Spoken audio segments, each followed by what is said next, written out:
Bonjour à chacun et chacune d'entre vous, bienvenue sur Happy Visio pour ce nouveau rendez-vous en direct des mardis de la Carco. À l'aise dans mon assiette en hiver, c'est le thème qui va nous occuper aujourd'hui. Avant d'accueillir nos intervenants et de commencer par un mot d'Emmanuel de Bélin, je vous propose de découvrir le mot d'introduction de Frédéric de Scherf, qui est directrice de l'action sociale à Carco. Elle va vous parler quelques instants en démarrage de cette visioconférence. À tout de suite. Bonjour à toutes et à tous. Aujourd'hui, nous allons causer prévention. Mieux vaut prévenir que guérir. Cet adage a beaucoup de sens. Vous le savez, en fait, la prévention du bien vieillir est un enjeu déterminant pour vivre pleinement en santé le plus longtemps possible. Les études le disent, la santé dépend à 70% de nos habitudes de vie, de nos comportements et à 30% de notre capital génétique.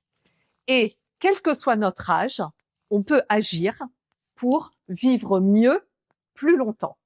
Depuis près de 40 ans, à la Carco, nous proposons à nos ressortissants des bilans de prévention. Ces bilans de prévention, c'est un exemple, mais ça vous permet d'avoir une évaluation de votre situation au niveau médical, au niveau psychologique et au niveau social. Vous ressortez de ces bilans avec des conseils individualisés, personnalisés sur, par exemple, votre sommeil, sur votre alimentation et sur votre stimulation cognitive. Vous l'avez compris, la prévention, c'est l'occasion de se donner des bonnes habitudes de vie, des bons comportements pour savourer tous les instants de la vie. C'est plutôt intéressant comme idée. Je vous encourage à suivre cette conférence. Bonne conférence à vous.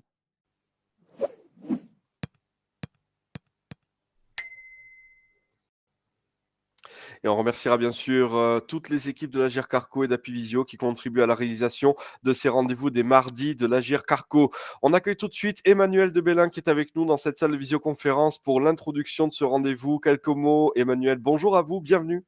Bonjour Rémi, bonjour à toutes et à tous. Donc, je suis Emmanuel de Bélin, donc de la Carco.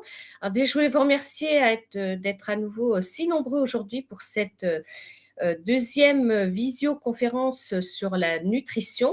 Peut-être que dans la salle, et certainement, certains ont déjà assisté à la visio sur à l'aise dans mon assiette en été. Et là, nous sommes à l'aise dans mon assiette en hiver, même si nous ne sommes pas encore tout à fait en hiver. Voilà, donc comme l'a dit Frédéric de Scherf, l'important, en fait, c'est d'avoir des informations, des conseils pour bien vieillir et pour anticiper d'éventuelles problématiques de santé. C'est ce qui tient à cœur, en tout cas, de la Fédération Carco. Donc, grâce à Anne-Sophie de Solucio Group, qui est diététicienne et nutritionniste, vous allez avoir tous les conseils intéressants, professionnels pour vous permettre de bien vous alimenter pour affronter, on va dire, l'hiver qui approche, mais pour l'instant, il n'est pas encore là. Donc, on prend de l'avance, on prend des bonnes habitudes pour être au mieux de sa forme durant cette période. Voilà, je vous remercie, je vous retrouve tout à l'heure. Je vous souhaite une belle visio et profitez bien de tous les bons conseils qui vont vous être donnés. Merci. Merci à vous Emmanuel pour cette introduction. On vous retrouve avec plaisir pour la conclusion de cet événement et la phase de questions-réponses. On accueille tout de suite notre experte du jour, c'est bien sûr Anne-Sophie Morel qui est avec nous dans cette salle de visioconférence. N'hésitez pas également à activer votre caméra et votre micro. Bonjour à vous, bienvenue Anne-Sophie. Bonjour tout le monde. Merci beaucoup d'être avec nous aujourd'hui en direct. Je vais mettre votre document de présentation à l'image. Je vous laisse la main et je rappelle à tout le monde qu'à la fin de chaque grande partie de cette visioconférence, il y aura un temps d'échange de questions-réponses que l'on posera directement à Anne-Sophie Morel. Donc n'hésitez pas à poser vos questions dans le chat tout au long de cet événement. Bonne conférence à vous, à tout à l'heure. Eh bien, c'est parti donc pour cette nouvelle conférence qui a pour thématique générale les clés de l'équilibre alimentaire. Et cette fois, donc, nous avons concocté un petit programme plutôt sur la tendance automne-hiver, si je puis dire. On est encore on vient de terminer la saison printemps-été et là, on va se régaler pour la saison qui arrive. Alors, au programme, on va rapidement comprendre les recommandations nutritionnelles puisque c'est un atout pour augmenter son capital vieillesse. Donc, un petit peu de théorie nutritionnelle pour ensuite enchaîner sur un aspect beaucoup plus pratique sur comment concrètement mettre en œuvre cet équilibre nutritionnel dans son assiette. Et enfin, on gardera une bonne partie de ce temps pour se mettre l'eau à la bouche en décortiquant, si je puis dire, des idées de recettes avec des produits de saison, bien sûr, pour les mois à venir et surtout vous donner l'envie d'aller en cuisine pour préparer des bons petits plats. Donc, comprendre les recommandations nutritionnelles, c'est augmenter son capital vieillesse, oui, puisque comme ça a été dit, la nutrition va faire partie d'un programme de prévention qui est vraiment très intéressant pour bien vieillir et en tout cas rester en bonne santé le plus longtemps possible. Alors, nous, on a coutume de dire que la nutrition, c'est un déterminant effectivement majeur de la santé. La nutrition regroupant à la fois l'alimentation, ce que l'on va mettre dans notre assiette, ce qu'on va apporter à notre organisme d'un point de vue des nutriments, et effectivement aussi l'activité physique. Il faut vraiment déjà avoir ça en tête que les deux facteurs là sont indissociables. Alors, pour essayer d'avoir une vision la plus claire possible des besoins de votre organisme, on vous a représenté ce petit schéma qui est assez finalement, vous allez voir qu'on peut assez facilement mettre en œuvre dans son assiette. Vous verrez les petites astuces que je vais vous donner. Mais pour bien comprendre, il faut savoir que votre organisme, c'est comme, imaginons, un moteur de voiture, par exemple, ou de n'importe quelle machine. Elle a besoin d'une énergie pour fonctionner, pour que les différentes opérations, pour que les différentes je dirais, réactions chimiques se fassent. Il faut des briques qui vont permettre à l'organisme de fonctionner. Et pour ça, il faut savoir que l'organisme a besoin en majorité de briques venant des glucides. Donc, c'est ce qu'on appelle le glucose. Et le glucose va servir de carburant. C'est vraiment le carburant premier. En fait, c'est le rôle principal des glucides que l'on apporte par le biais de notre alimentation, de donner du glucide à l'organisme pour qu'il puisse le transformer en énergie qui sera utilisée pour les centaines de fonctions qui ont une importance pour l'organisme, de la production d'hormones, de la production de fibres musculaires, de cellules, etc. Donc ça, c'est vraiment le carburant. Donc, vous voyez, ça représente une grande partie de l'apport énergétique qui doit se faire sous forme de glucides. Ensuite, vous voyez la deuxième part la plus importante et qui, des fois, est assez méconnue de la part du grand public, ce sont les lipides. On a eu tendance à diaboliser à une époque les lipides, mais ça a été revu par la littérature scientifique, puisqu'effectivement, les lipides ont à la fois un rôle énergétique, clairement, il est tout à fait commun et tout à fait vrai de toujours considérer les lipides comme des sources d'énergie, donc il faut surveiller, en tout cas dans la quantité consommée par jour, ça c'est évident. Mais l'avantage des aliments riches en lipides, c'est qu'ils vont à la fois pouvoir être aussi un complément d'apport énergétique, bien sûr, puisqu'à quantité égale, des lipides vont apporter 3 fois plus d'énergie qu'un glucide, donc effectivement, attention aux quantités consommées, bien évidemment.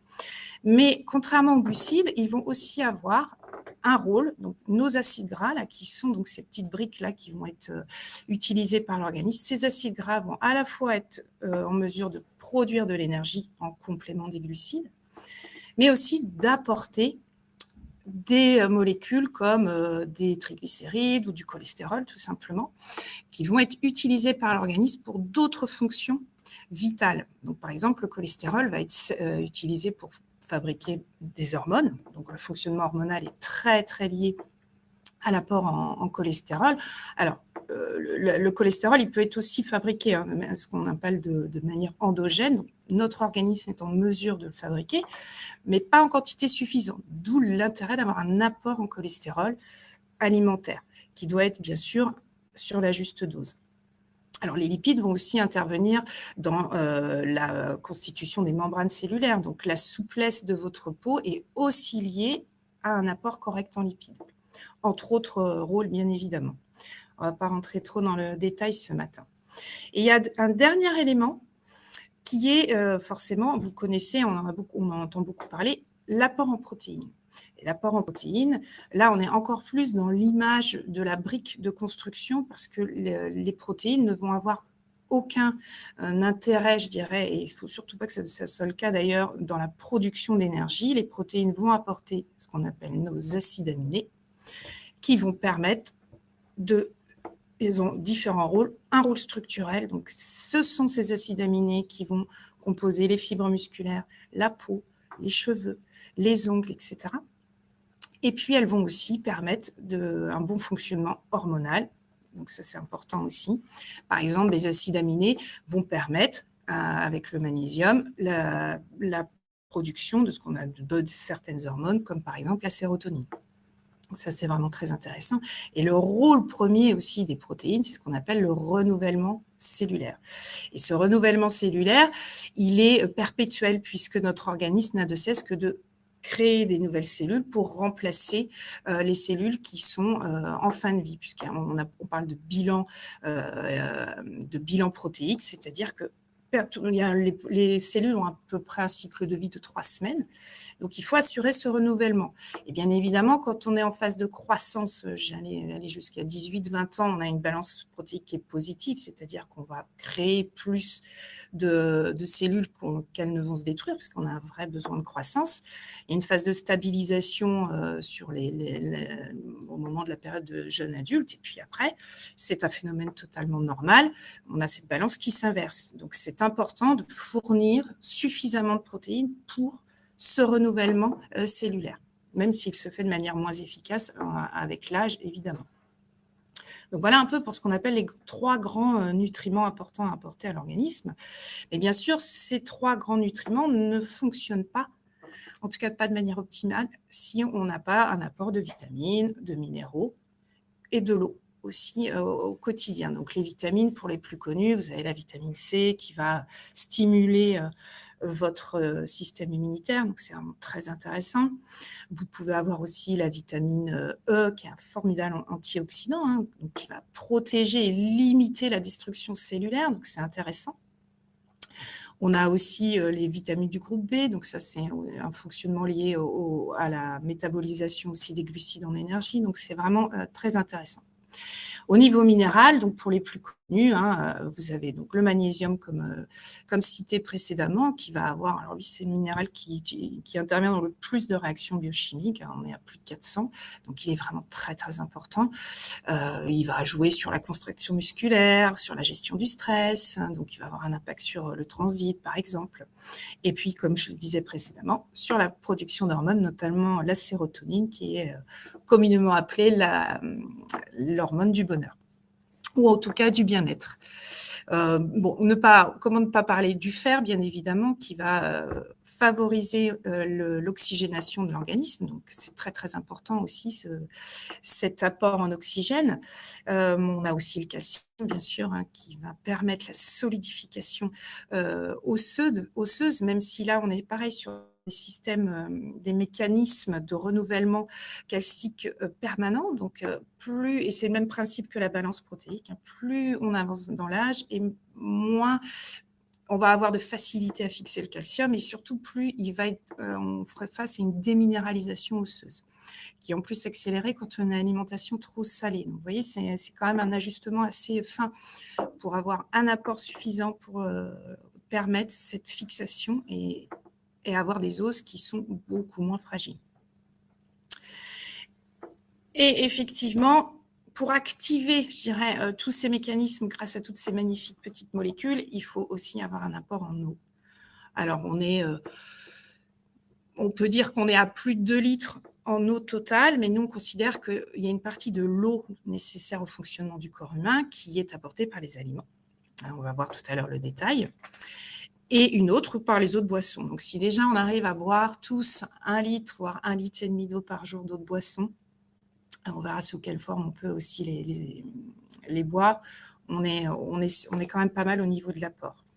Et enfin, l'activité physique est vraiment très important pour optimiser justement tous les apports nutritionnels que l'on peut apporter à notre organisme. Donc, cette activité physique, elle mérite qu'on s'y arrête un petit peu, puisque nous, en nutrition, l'activité physique ne veut pas forcément dire une activité sportive à haute intensité. D'accord? Donc, c'est pas parce que on ne fait pas, on ne va pas courir un marathon, qu'on ne part pas 2 heures faire du vélo tous les week-ends ou tous les jours, qu'on ne fait pas d'activité physique. Bien au contraire, une activité physique, c'est un moment qui nécessite un surcroît d'énergie pour l'organisme. Petit 1. Donc là, évidemment, ça peut être très variable, hein, puisqu'on peut aller de jouer avec un animal à effectivement faire de la musculation, ou partir faire du foot, etc., ou la course à pied encore plus simplement. Donc là, on voit bien ce gradient de dépenses énergétiques associées à l'activité. Mais l'activité physique aussi permet de mettre le corps en mouvement. Et c'est surtout ça qui compte, parce que ça va, c'est un peu comme, encore une fois, on fait souvent des métaphores mécaniques en nutrition, parce que ça permet de mettre en mouvement toutes nos articulations et de les, comme une forme de, on va les huiler, hein, vous voyez, un petit peu de manière plus naturelle. D'accord? Et en plus, au-delà de ça, une activité déclenche est souvent associée à une interaction sociale. Alors, soit ça peut être juste avec un animal, si je puis dire, mais c'est déjà énorme, soit ça peut être avec un groupe de marche, par exemple, ou ça peut être même, ne serait-ce qu'aller se balader seul dans la forêt. Voilà, on a un rapport à la nature qui apporte du bien-être aussi psychologique. Et ça, c'est très important. Et c'est pour ça que ça nous fait une prise en charge, si je dirais, assez globale entre ce qu'on apporte à notre corps et ce qu'on apporte aussi à notre esprit. Donc, voilà pour la partie dépenses énergétiques liées à l'activité physique.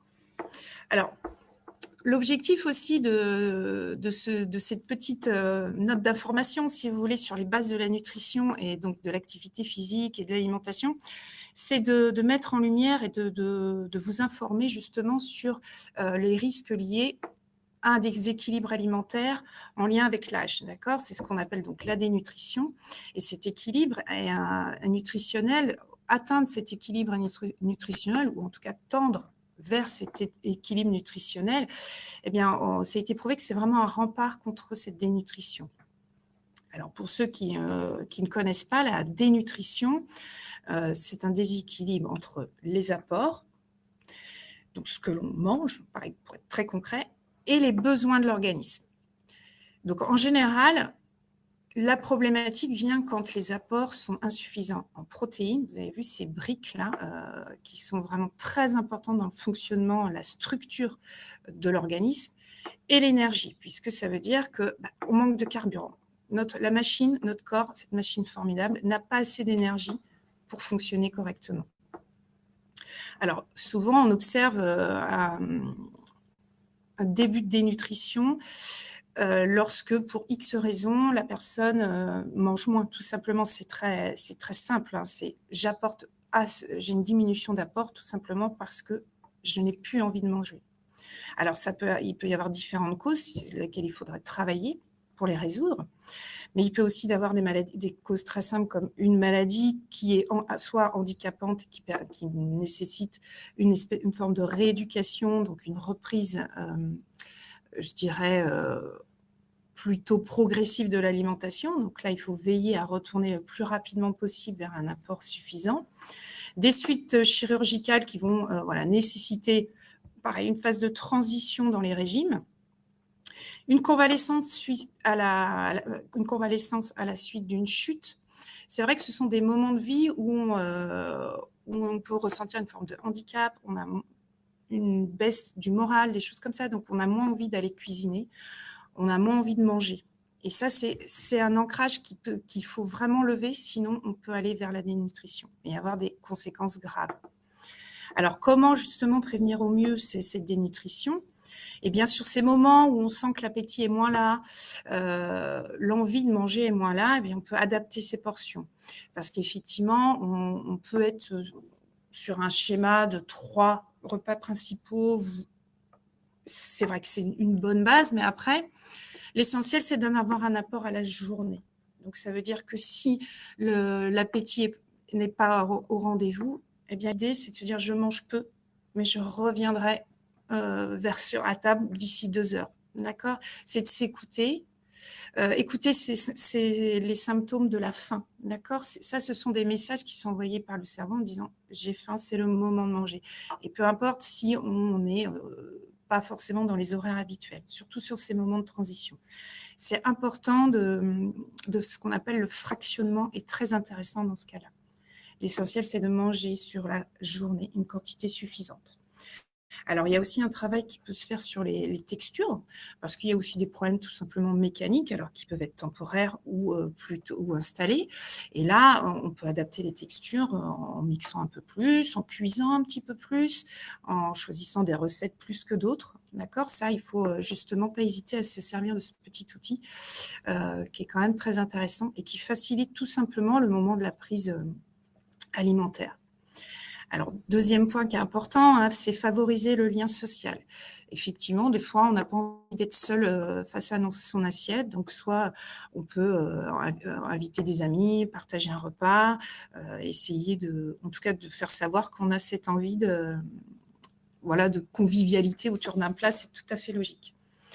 Et maintenir l'envie de manger, c'est aussi une des raisons, des motivations, des objectifs de ce genre d'intervention. C'est vous donner l'envie de manger, l'envie de cuisiner et en tout cas de partager un moment agréable autour de l'alimentation.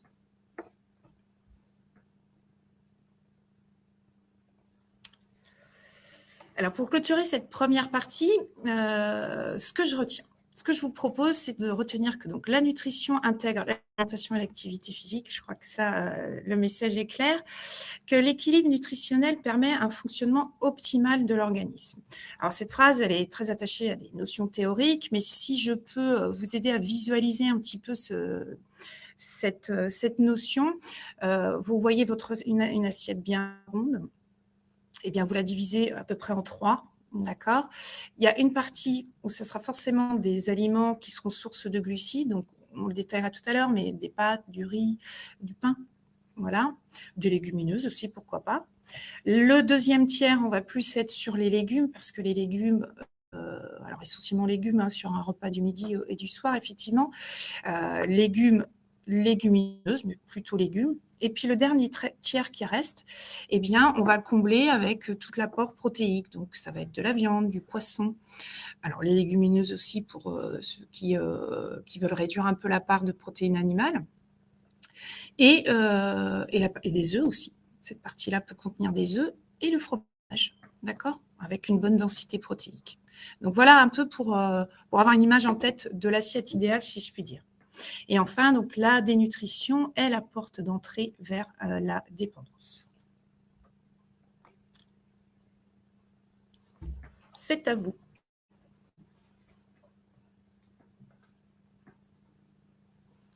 Merci à vous, Anne-Sophie, pour cette première partie. Alors, il y avait une petite question excusez-moi, de définition. Une personne qui demandait ce que signifiait KCAL, kilocalories. Est-ce que c'est équivalent à 1000 calories? Alors, kilocalories, oui, c'est ça. C'est 1000 calories, tout à fait. Merci beaucoup. Et nouvelle question que l'on vient d'avoir dans le chat. Des amis me conseillent avec insistance de passer à un régime végétarien, voire vegan, pour prolonger ma durée de vie en bonne santé. Je suis très sceptique. Qu'en pensez-vous? Alors effectivement, je vous félicite pour votre niveau d'alerte parce que le végétarisme, il faut savoir que c'est un régime qui est totalement adapté, si je puis dire, aux besoins nutritionnels de l'organisme. Ça, en théorie, c'est vrai, vraiment. Par contre, pour avoir un régime végétarien équilibré qui répond vraiment à tous les besoins de l'organisme, il faut y consacrer du temps et avoir un niveau de connaissance, je dirais, de la composition chimique des aliments assez pointu. D'accord? Parce que c'est important d'apporter les protéines de bonne qualité. Et on le verra tout à l'heure quand on va détailler un petit peu les aliments, mais on ne peut pas comparer une protéine qui vient d'une viande, d'un œuf, d'un poisson ou du fromage à une protéine qui vient d'un légume ou d'une légumineuse. Ce n'est pas la même qualité et donc elle ne sera pas aussi utile à l'organisme qu'une protéine d'origine animale. Donc attention, attention, ça veut dire que si on opère ce changement, ça veut dire qu'il faut maintenir des œufs et du fromage en quantité, mais plus importante que ce qu'on avait l'habitude de faire pour combler la baisse de chair animale, de protéines de chair animale. Donc oui, en théorie, c'est possible, mais il faut aussi manger beaucoup de fruits et légumes crus, et j'insiste sur le cru, puisqu'elles vont être source de vitamine C, et elles vont permettre aussi de transformer le fer, parce qu'il y a aussi une problématique au niveau du fer pour le végétarisme, transformer le fer végétal qui est présent alors, en quantité moins importante dans les lentilles, par exemple, dans les légumineuses, mais ce n'est pas le même fer que le fer animal, c'est-à-dire qu'il ne va pas être métabolisé et utilisé par l'organisme de la même manière. Donc, ça veut dire qu'il faut que la vitamine C vienne le transformer de manière biochimique pour qu'il puisse être utile. Donc, vous voyez, là encore, ça fait une étape supplémentaire. Encore une fois, de manière théorique, c'est totalement possible. Mais ça veut dire qu'il faut manger encore plus de légumes crus. Vous voyez, ce que vous devez retenir sur le végétarisme, ce n'est pas simplement enlever la viande et le poisson de son alimentation. Bien au contraire, c'est effectivement enlever les apports de protéines animales par le biais des chairs animales, mais ça veut dire qu'il faut augmenter les parts de protéines animales des œufs et des fromages, augmenter la part de légumineuses qui vont permettre de combler les besoins en protéines aussi animales, enfin végétales là pour le coup, mais pour avoir un total de protéines toujours aussi important, et surtout manger beaucoup de... Donc c'est un vrai changement... C'est un vrai changement, je dirais, alimentaire, un vrai changement de régime alimentaire. Alors, quant au véganisme, effectivement, ce n'est pas du tout adapté, du tout. Non, là, il y a là-dessus, on ne recommande pas du tout le végétalisme. Il y a beaucoup trop de carences associées. Merci Voilà. beaucoup. On va peut-être aborder ce sujet plus tard dans la conférence, mais des personnes qui demandaient quelle source d'apport en laitage, quelle source de vitamine E, on va peut-être le détailler plus tard dans Oui. les aliments quand vous allez l'aborder, c'est ça? Bah, si vous voulez, on peut continuer, ou alors une autre question, parce qu'effectivement, on abordera ce sujet-là. Allez, on va en prendre une dernière dans ce cas-là avant de Allez-y. poursuivre. La répartition glucides, protéines, lipides dont vous avez parlé, est-ce qu'elle est identique quel que soit l'âge ou bien est-ce que ça va Ouais. changer en prenant de l'âge? Non. Effectivement, on travaille en pourcentage de l'énergie. Donc, effectivement, on va pouvoir, en fonction des niveaux de population, de l'âge des populations, adapter l'apport énergétique nécessaire. Vous voyez, donc il est grandissant. Et c'est... il y a des fausses croyances qui font dire que quand on grandit en âge, quand on vieillit, oui, on a moins de besoins énergétiques. Ben non, pas tant que ça. On reste à peu près équilibré parce que comme on a une destruction, je dirais, cellulaire plus importante, eh bien, on a un besoin de renouvellement cellulaire aussi plus important. D'accord ? Donc, le besoin énergétique est quasiment le même, à quelques pourcentages près, quel que soit notre âge, à partir de l'âge adulte, bien sûr. Alors là, je vous dis ça en fonction d'un niveau d'activité physique qu'on on appelle moyen, c'est-à-dire avec quand même un petit peu d'activité physique, une demi-heure de marche par jour, des choses comme ça. En fait, cette répartition, elle va toujours être la même. C'est vraiment le niveau énergétique qui va varier en fonction de l'âge, juste pour l'enfance, et du niveau d'activité physique quand on est vraiment un sportif de haut niveau ou quand on a un travail qui demande énormément de dépenses énergétiques. Très bien. Merci beaucoup. Je vous relaisse la main pour la suite de cette intervention. Continuez à poser vos questions dans le chat. N'hésitez pas. À tout à l'heure. Donc, connaître les qualités nutritionnelles des aliments pour une alimentation protectrice. Donc là, on va un petit peu plus s'intéresser à nos assiettes et puis à nos frigos, à nos placards. Savoir exactement ce qu'on va faire comme choix, au moins à l'échelle de la journée, si ce n'est du repas, vous verrez. Alors, pour les fruits et légumes, c'est des discours que vous connaissez, au moins 5 fruits et légumes par jour, effectivement. Alors, vous voyez, ce sont des portions de 100 grammes, ça fait 5 ou 600 grammes de légumes et de fruits par jour. Alors, idéalement, on serait plus sur 3 légumes et 2 fruits. Donc, ça veut dire qu'on peut faire un fruit au petit déjeuner, un fruit au goûter, une entrée crudité, un légume d'accompagnement pour un repas et un autre légume le soir ou une crudité en plus. C'est 5 minimum. Hein. Donc, si vous êtes friand de fruits et légumes, en tout cas de légumes, n'hésitez pas, c'est un minimum.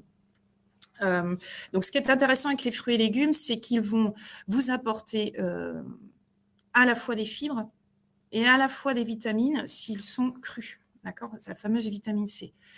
Et en plus, ils sont hypocaloriques. Donc, c'est pour ça, dans n'importe quel, j'ai envie de dire, dans n'importe quel mode d'alimentation, on est sur des minimums. Sauf sur les fruits, on va effectivement, si vous mangez que des fruits, on va vous dire qu'il y a peut-être un petit souci à un moment au niveau de l'apport en fructose. Hein. Mais de manière générale, il y a 0 limitation sur les légumes, d'accord ? Puisqu'ils contiennent à peu près 90% d'eau. Donc, c'est vraiment intéressant parce qu'à la fois, ils sont hypocaloriques, ils vont quand même apporter des vitamines très importantes pour l'organisme et ils vont apporter des fibres. Et des fibres qui sont amener aussi avec l'eau. Et une fibre, pour qu'elle ait un impact sur le transit, notamment, surtout, il faut qu'elle soit associée à de l'eau. Donc là, elle est associée déjà avec de l'eau, donc elle va être beaucoup plus efficace. Donc ça, c'est vraiment très intéressant. Alors, je vous ai mis pas plus d'un verre de jus de fruits par jour parce qu'effectivement, on peut se poser la question, et c'est légitime, hein, est-ce que mon verre de jus d'orange équivaut à une orange ? Alors, je vais vous dire non parce que l'avantage justement de manger un fruit frais plutôt qu'un jus, c'est qu'on va avoir la peau, alors si on mange la peau des pommes par exemple, ou on va avoir la pulpe pour les oranges et c'est là qu'on va retrouver les fibres qui ont un intérêt pour le transit, mais pas que. Les fibres ont aussi un intérêt pour limiter les apports en cholestérol, en tout cas quand ils sont en excès, etc. Les fibres permettent aussi, en fait, finalement, de créer une espèce de maillage dans votre estomac qui va rendre la digestion un peu plus compliquée et donc plus longue, et ça va apporter une forme de satiété. Ça va faire travailler vos enzymes un peu plus longtemps parce qu'il va falloir aller chercher les nutriments dans ce maillage de fibres. Et donc, ça, c'est intéressant parce que ça étale aussi la libération de tous les nutriments. Donc, si on parle du glucose, par exemple, eh bien, le glucose, il va être libéré dans les intestins de manière progressive et pouvoir, sur une durée beaucoup plus longue, alimenter le corps en glucides. Donc, fini les coups de pompe. Parce que si on mange, par exemple, une pierre de sucre ou juste un jus de fruits, par exemple, eh bien, le sucre, il va être très rapidement assimilé par l'organisme. Mais par contre, au bout d'un moment, on n'aura plus cet apport. Donc, l'intérêt de les fibres, c'est que ça va allonger la durée de digestion. Donc, ça, c'est intéressant. Donc, ce qu'on a moins dans le jus de fruits. Mais ce qui est intéressant dans le jus de fruits le matin, c'est que justement, notre cerveau, il a besoin d'un apport en énergie le matin, puisqu'il vient de subir un jeûne nocturne. Donc, il a besoin d'énergie. Donc, un verre de jus de fruits le matin, évidemment, il n'y a pas de souci. L'idéal, c'est le fruit frais. Mais ça, chacun fait au mieux en fonction de ses envies et de ses possibilités. Les fruits à coque. Alors, les fruits à coque ont fait leur apparition là, il y a peu de temps dans les recommandations nutritionnelles, puisqu'effectivement, ces fruits, donc là, on parle des amandes, des noix, parce qu'ils ont beaucoup d'avantages nutritionnels. On les appelle les super aliments parce que, comme ce sont des fruits à coque ils sont secs, ils sont séchés en général, en tout cas, ils sont très, très pauvres en eau. Eh bien, finalement, aux 100 grammes, parce que nous, c'est notre donnée nutritionniste, c'est notre donnée de comparaison et d'étude, le 100 grammes, la valeur nutritionnelle aux 100 grammes, elle est énorme, puisque comme il y a peu d'eau, eh bien, on a des proportions en nutriments très, très élevées. Mais un fruit à coque, souvent, il est aussi très, très élevé en lipides. Donc, c'est pour ça qu'on parle d'une poignée par jour. Et cette petite poignée, elle va vous permettre de vous apporter des fibres, parce qu'il y a beaucoup de fibres, un petit peu de lipides qui sont en général de très bonne qualité, et puis des glucides aussi. Donc, c'est vrai que c'est intéressant comme d'avoir dans la journée, quand on a un petit creux, de se manger 4-5 amandes. C'est très intéressant. Alors oui, attention, les fruits à coque, pour beaucoup de personnes, ce sont aussi des allergènes. Donc, et là, en ce qui concerne la gestion des allergènes, ceux qui sont allergiques le savent très bien, la seule solution, c'est l'éviction, c'est-à-dire ne pas rentrer en contact avec un allergène. D'accord ? Autre apport végétal, si je puis dire, les légumineuses. Alors, les légumineuses ont été, pour le coup, elles aussi réhabilitées il y a plusieurs années pour qu'elles reprennent leur part légitime dans l'alimentation. Parce que, pour vous dire, il y a peut-être 5-6 ans, on était à 1 fois par semaine. Et là, on est passé à 2 fois 1 fois tous les 15 jours, pardon. Et là, on est passé à 2 fois par semaine. Puisque, au-delà de l'intérêt nutritionnel de la légumineuse, qui encore une fois est effectivement une graine aussi, une graine séchée, donc après comme on la cuit, elle reprend un niveau d'hydratation qui la rend comparable à un légume plus ou moins. Ces légumineuses, elles ont un intérêt nutritionnel parce qu'elles sont quand même beaucoup plus riches, même réhydratées en fibres, que les fruits et légumes. Mais pas que, elles sont aussi plus riches en glucides, donc elles vont avoir vraiment un impact énergétique intéressant, et en protéines. Et pour le coup, elles sont quasiment pas du tout source de lipides. Donc c'est intéressant les légumineuses. On a à la fois de l'énergie qui est apportée avec des protéines et en plus des fibres. Donc ça, c'est intéressant. Mais vous avez bien compris quand j'ai parlé tout à l'heure du régime végétarien, effectivement, il y a des protéines, mais ce sont des protéines animales. Donc comme je vous disais tout à l'heure, elles n'ont pas tous les acides aminés nécessaires pour être utilisées aussi facilement qu'une protéine qui vient d'un steak. D'accord ? Donc, ça veut dire que ces protéines qui viennent des légumineuses, elles devront être associées, on parle de complémentation, avec du riz, par exemple, ou des pâtes, d'accord ? Des protéines végétales complémentaires, ou alors, pour faire encore plus simple, et c'est pour ça que je dis que le végétarisme, ça marche, avec un œuf ou avec du fromage, puisque là, on a des protéines animales qui sont beaucoup plus efficaces.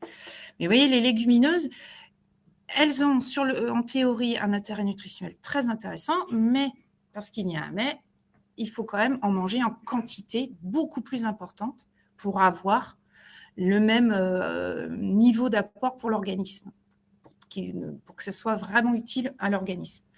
Donc c'est pour ça que c'est intéressant. Ces avantages nutritionnels d'avoir, par exemple, des fibres peuvent aussi être un inconvénient parce que ces fibres vont emprisonner ces protéines. Il va falloir aller chercher. Ça va être un vrai travail digestif.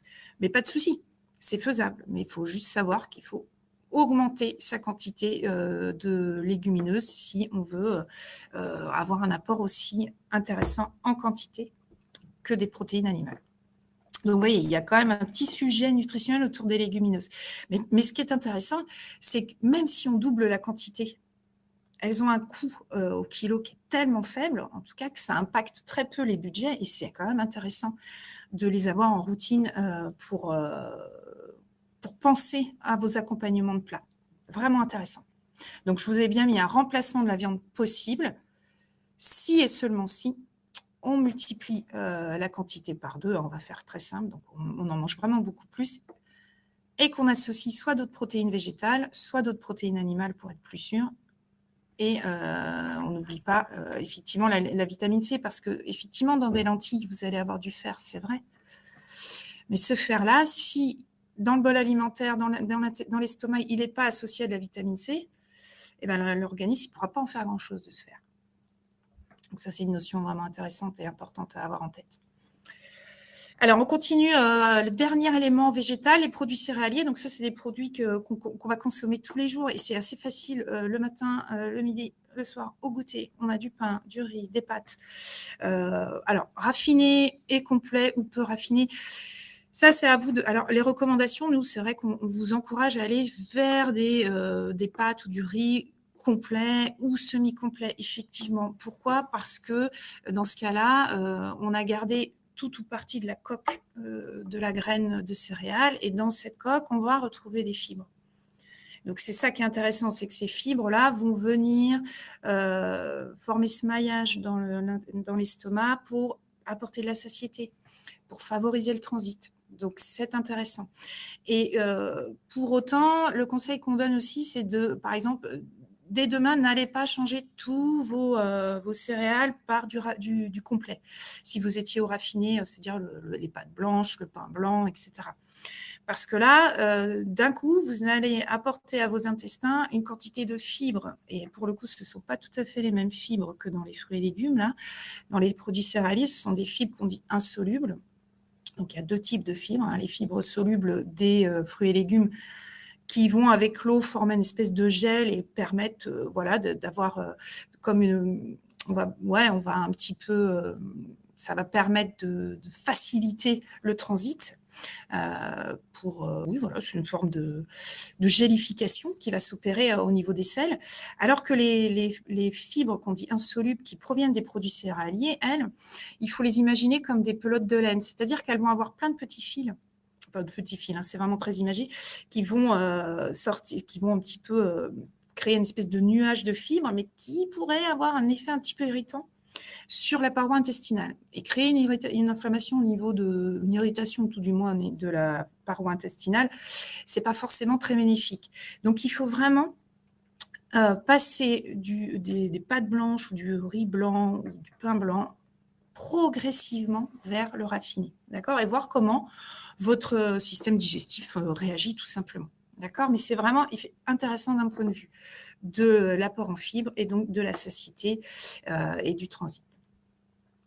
Voilà pour l'aspect végétal. Alors parlons maintenant des apports plutôt protéiques et calciques. Donc les produits laitiers. Alors là, vous voyez, produits laitiers pour nous, c'est le lait. Même si le lait, à l'âge adulte, devient plus un ingrédient culinaire qu'un aliment, hein, puisque on recommande plus facilement d'aller consommer du lait fermenté, d'accord, sous forme soit de yaourt ou soit de fromage, bien sûr. Maintenant, si vous avez l'habitude de boire un bol de lait, un café au lait et que tout va bien, gardez cette habitude-là. L'essentiel, c'est d'avoir un apport en calcium de bonne qualité. Parce que là encore, c'est une des problématiques liées à une alimentation trop végétale, c'est qu'effectivement, il y a du calcium dans les fruits et dans les légumes, un peu plus dans les fruits d'ailleurs. C'est vrai. Mais encore une fois, ce calcium, l'organisme, il va avoir besoin d'outils et d'autres molécules pour pouvoir l'utiliser pour le faire passer la barrière intestinale. Puisque on parle de biodisponibilité, le calcium qui a la meilleure biodisponibilité. Donc, biodisponibilité, ça veut dire qu'il va être disponible pour que l'organisme fonctionne. Eh bien, c'est le calcium laitier, parce que dans le lait, on a la caséine, on a de la vitamine D, on a du lactose, et tous ces éléments chimiques permettent une bonne assimilation, une bonne utilisation du calcium. Donc, c'est vraiment très, très important de garder une source de calcium de bonne qualité tous les jours. D'accord ? Donc, je vous ai donné des petits repères. C'est 150 ml de lait, un yaourt ou 30 grammes de fromage. Alors, un petit mot sur le sel. Je vous ai mis à limiter. On n'a pas dit que c'est interdit le sel. Bien au contraire. Le sel, il est à limiter parce que trop de sel, ce que je vous ai dit, ça provoque un déséquilibre et ça accélère la déminéralisation calcique. Donc ça, c'est très important. Il faut bien être conscient de ça. Trop de sel, ça augmente la perte de densité osseuse. Donc c'est quand même un phénomène sur lequel on peut avoir la main. C'est-à-dire que quand on sale, si on sait qu'on sale trop, c'est vraiment l'idée de se dire, hop, je vais m'occuper de ça dans les semaines à venir. Je vais essayer de saler un peu moins que ce que j'aurais fait d'habitude. Et encore une fois, allez-y de manière progressive. Ne vous dites pas, à partir de ce midi, j'arrête le sel. Non, parce que le sel, c'est d'abord un exhausteur de goût. Si vous prenez une poêlée de brocoli, par exemple, cuite comme vous voulez, et que vous la mangez sans sel, ça peut quand même s'apparenter à une forme de punition pour certains. Alors que si on rajoute du sel, mais pas pour que ça ait un goût salé, pour que c'est un bon goût, ça exhauste le goût du brocoli, ça change tout. Le sel, il est là pour nous aider à manger des aliments qui sont bons pour notre santé. Donc essentiellement les légumes, puisque de manière intrinsèque, un légume n'a pas beaucoup de molécules aromatiques, d'accord ? Contrairement à une viande, un fromage qui est très très riche au niveau organoleptique, un légume c'est très pauvre au niveau organo, donc il faut bien le cuisiner, bien l'assaisonner à la juste dose pour en manger et profiter de ses bienfaits. Alors, ajout ou aliments ultra transformés, donc effectivement là sur l'ajout, vous êtes acteur, hein, vous pouvez diminuer, en tout cas avoir la maîtrise de votre apport en sel. Puis après, ce qu'on appelle les AUT, nous les aliments ultra transformés, c'est tout ce qu'on va pouvoir acheter dans les grandes surfaces et en gros qui compte, des aliments qui sont, quand vous retournez le paquet, que vous voyez une liste d'ingrédients qui contient plus de 5-6 ingrédients. Alors, ça dépend de la complexité de la recette. Des fois, il y a des recettes où c'est normal. Dans une ratatouille, on va avoir plusieurs ingrédients, c'est normal. Mais vous voyez un peu l'idée de ces listes d'ingrédients à rallonge. Donc, en général, même si les industriels, on ne peut quand même pas leur enlever ça, travaillent sur ce niveau de sel, puisque le Nutri-Score leur impose en fait cette contrainte-là, il faut quand même être assez méfiant puisque l'objectif, c'est que les produits aient un goût qui vous donne envie de les racheter. Donc, on a tendance à un peu saler parce que les process industriels peuvent aussi un petit peu dénaturer le goût des produits. Donc, on compense un petit peu tous ces process par une quantité de sel peut-être un peu trop élevée. Mais ça, vous pouvez effectivement, en retournant les paquets, regarder un petit peu la composition et vous faire votre propre idée et faire un choix éclairé. Aujourd'hui, vous avez quelques outils pour ça, notamment le Nutri-Score. Alors, viande et volaille. Donc, viande, volaille. Donc, effectivement, on a les œufs aussi. On pourrait les mettre dans cette catégorie-là. Limiter la viande rouge à moins de 500 grammes par semaine. Bon, on est assez peu à manger autant de viande rouge par semaine, mais si c'est le cas, effectivement, les études montrent que c'est important d'avoir un apport en fer de bonne qualité parce que clairement, la viande rouge reste la meilleure source de fer, la plus efficace, surtout si vous les mangez à point, bien saignant, ça c'est clair. Mais c'est comme tout. Pour atteindre un équilibre, il faut être dans la variété. Donc, on ne mange pas que de la viande rouge. On peut aussi manger... Alors déjà, il y a aussi un frein économique. Il y a énormément de morceaux de viande qui sont dits de deuxième ou de troisième catégorie, qui nécessitent des cuissons longues, mais qui sont au niveau nutritionnel très intéressantes. Un petit peu moins au niveau du fer, mais tout de même, le fer est présent. Et puis surtout, ça apporte de la bonne protéine. Et puis, c'est un coût très, très intéressant. D'accord. Donc, on n'oublie pas les différents types tous les types de viandes qui vous sont proposés chez le boucher. Donc, et en général, elles sont souvent bien aiguillées pour à cuire, à rôtir, à mijoter, etc. Donc, ça peut vous donner des bonnes indications. Alors, on met privilégier la volaille. Alors, privilégier la volaille, oui. Mais attention, attention au fer, parce que la volaille a une densité protéique vraiment très intéressante. Alors, légèrement supérieure à celle d'une viande rouge. Soit, c'est vrai, légèrement. Ce n'est pas du simple double, mais c'est vrai que c'est... et puis, ce qui est l'avantage de la volaille, c'est qu'il n'y a pas de lipides. Quasiment pas de lipides dans la volaille. Donc, on parle d'une viande maigre. Donc, c'est vrai que c'est intéressant. Mais ceci dit, pareil, il faut rester dans une fréquence raisonnable. D'accord ? Parce que s'il n'y a pas de lipides dans la volaille, c'est vrai, mais il n'y a pas de fer non plus. Ou en tout cas, quasiment pas. Donc, l'idée, c'est de piocher dans toutes les viandes qui sont qui sont à votre disposition, entre les poulets, les viandes de bœuf, d'agneau, de porc, etc. Pour les poissons et les fruits de mer, donc les poissons, effectivement, on les sort du groupe viande volaille parce qu'ils nous apportent des nutriments très intéressants, donc notamment les poissons gras, vous en avez déjà entendu parler, donc ce sont les oméga 3 qui sont des acides gras qui ont vraiment une fonction protectrice en étant antioxydant, anti-inflammatoire. Donc, c'est très intéressant d'avoir cet apport, je dirais, naturel par le biais des poissons. Alors, on peut les avoir par les huiles aussi, on en parlera tout à l'heure. Donc, poisson 2 fois par semaine. Alors, limiter l'exposition aux contaminants. Donc, ça, c'est une recommandation de l'ANSES qui veille à la sécurité sanitaire, puisqu'effectivement, si vous mangez que du saumon, que du thon, ce sont quand même des poissons qui sont en haut des chaînes alimentaires et qui peuvent contenir un taux de contaminants un peu élevé. Bon, ça, c'est lié à la pollution des océans, etc.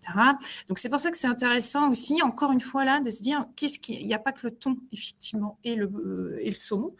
Et même d'un point de vue économique, on peut aller vers du maquereau, alors en boîte ou pas, vers des sardines, bien évidemment. Donc, ne vous privez pas de ce genre de plat, et c'est pratique. C'est facile à stocker, à cuisiner, si elles sont déjà en boîte. En termes de goût, il y a quand même pas mal d'associations possibles qui peuvent être proposées. Par exemple, un repas du soir, une boîte de sardines avec des pommes de terre à l'eau et une petite et une bonne dose de beurre. Et voilà, c'est un très bon repas, d'accord ? En tout cas, un très bon plat. On rajoute à ça soit une petite salade, soit une petite soupe ou une petite crudité et c'est très bien un yaourt et voilà. Quelques mots sur la charcuterie. Alors, effectivement, on a aussi une petite contrainte au niveau des portions, 150 grammes par semaine. Ça nous laisse quand même la possibilité de se faire plaisir avec quelques produits de charcuterie, parce qu'effectivement, ils sont une source vraiment très intéressante de protéines, pour le coup, puisqu'ils sont tous faits à partir de maigre de viande, bien sûr.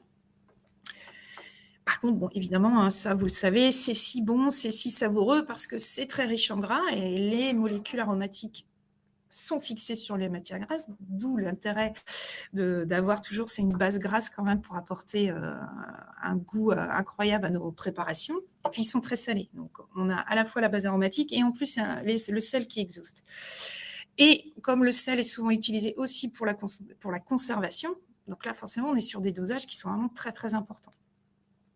Donc, privilégier le jambon, pourquoi? Parce que le jambon est considéré comme une charcuterie, bien évidemment, c'est un produit, c'est une viande transformée, mais voilà, on est sur des niveaux de lipides quasiment nuls et puis un taux de sel qui est beaucoup plus maîtrisé. Donc aujourd'hui, en plus, vous pouvez trouver du jambon sans nitrite, donc on est quand même sur un produit qui est plutôt bon pour la santé. Alors, quelques mots sur la matière grasse.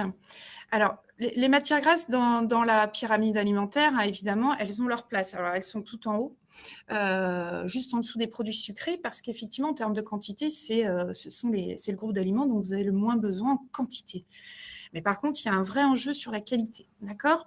Donc, pour faire très simple, le combo idéal, c'est je tartine mon pain avec du beurre, d'accord? Alors, évidemment, salé, n'est-ce pas, chers amis bretons?